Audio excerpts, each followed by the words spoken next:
ulfa wajjin dhibamee akkamalee rakkadhe wanta kana gargaareen beeku. Da'eeyyuu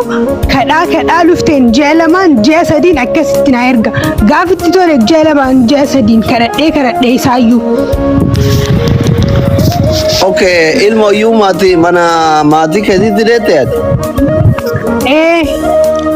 Isaa wajjin hagam teettan akkamitti wal fuutanii hagam wajjin turtan mana tokko keessa? Ji'a 8 waliin turre. Okay, gaaf duraa haadhamaaf abbattu nikaa isinii godhe moo nikaa yaa'ii kana? Haadhumaaf abbattu nikaa nu godhe maatima. Okay, baatii 8 waliin turtanii akka baatii 8tti waluun agarreeyyu jechuudha. Ilmoo isaa ofii inni ijaan argeeyyu argee? Argeeyyuu hin beeku. Gaaf takka diimtu gurraattii isiyyuu hin beeku. Ayyee galatoo. Dhageettan ka ustaaza isinillee dhageettanii Sultaan Alkayrillee as keessa jira. Hiriyoonni isallee warri akka Heydar faa warri akka Ahmad faa namoonni itti dhiyaattanii fi anillee dhageenne.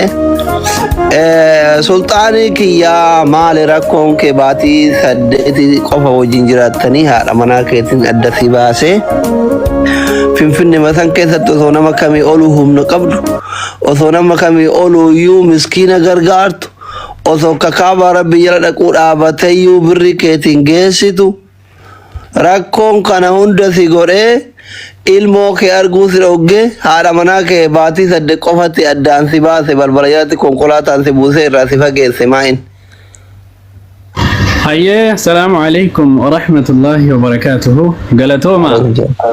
ulfaadha hundi keessanuu. Akkuma ilmi namaa rabbiin badhee miidiyaa kanarratti walitti fide isa fagoo jirullee kaleessee isa kaluu jirullee walitti dhiyeessee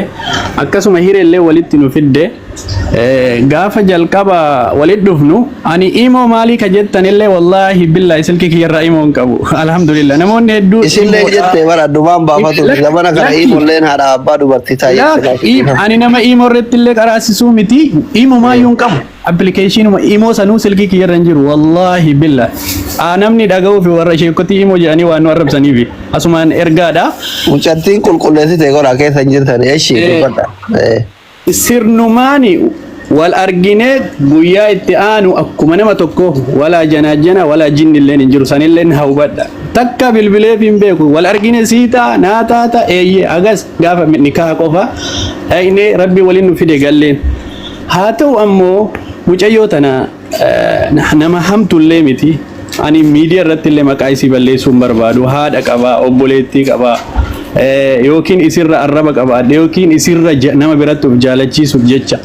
wanni hamtu isirra kaa'ullee hin jiru haa ta'u gaafa fuudhee galuun irraa nama dhukkubsattuu turte ni beekan maatillee yeroo dhukkubsattuu isiniin jedhu kana nama akka nama sihiriin itti dalagamee falfalli wanti garagaraa itti dalagame maatiin rakkoo akkanaa qabdii duraan jennaan ni qabdii naan jedhan yaala isiif barbaachisu mana yaalaa geessee mana aadaa geessee even Finfinnee keessaa bahee hanga Adaamatitti ni beeyti isillee waan rabbillee argu anis argu yaala isii yoo xiqqaate ji'a 3 ol waliin dadhabee namni shahara al-asalii miti shahara al-azaabin dhandhamee jecha dhugaa garatu dhugaa kanaaf erga isiin fayyitee jette wanti hin fayyine tokko jira amalli fayyuu hin danda'u akhlaaqni fayyuu hin danda'u akkasuma mu'amalaan nama waliin jireenyi waan namaaf bitan osoo hin ta'in yookiin yaalan marfeen namaa kennanii miti sanbultii haadha fi abbaa waliin jiru qofatu beeka maatii waliin jiraatee arge qofatu beeka kana arguuf deemu qofatu beeka san ani akka itti dabarse ji'a 8 akka itti waliin turre jechuudha yoo xiqqaate ji'a 3 ol dhukkubsatte akira rabbi fayyise wanni hin fayyine amaloonni tokko wal dhabbiin numa jira hin beeytanii isin kana waan miidiyaa irratti haasanii miti waan ta'eef achi baase filannoo isii gorse obboleettii ati obboleettii kiyya anaaf ati haadha mana kiyya anaaf ati haadha kiyya anaaf ani abbaa keeti obboleessa keeti waa hunda keeti har'a abbaa haatiif obboleessi keellee ana jedhe kuno gaafadha gorse oduu namaa dhageette jiruu keettu bada bultii har'a addaan si baasan kana bor itti seenuuf ta'a seenan nadaamadha laal akka ani bar amma arraba mi'aa fi isinitti himaan jiru akka isinii galuufi jedheeni gorse yeroo gorsu kana obboleettii itti yaamee gorsite isiin amma asirra haasoftutu mataan isii dhuftee gorsite akkasuma obboleettiin birallee jirti gorsite bira kaayee mee yoo wayyuu itti dhagaame jedhee yeroo hedduu waan hin gala jettuuf jecha achi abbeeralleen dhufee gorsee dadhabee akkasuma abbattillee bilbilee gorsee namni hundi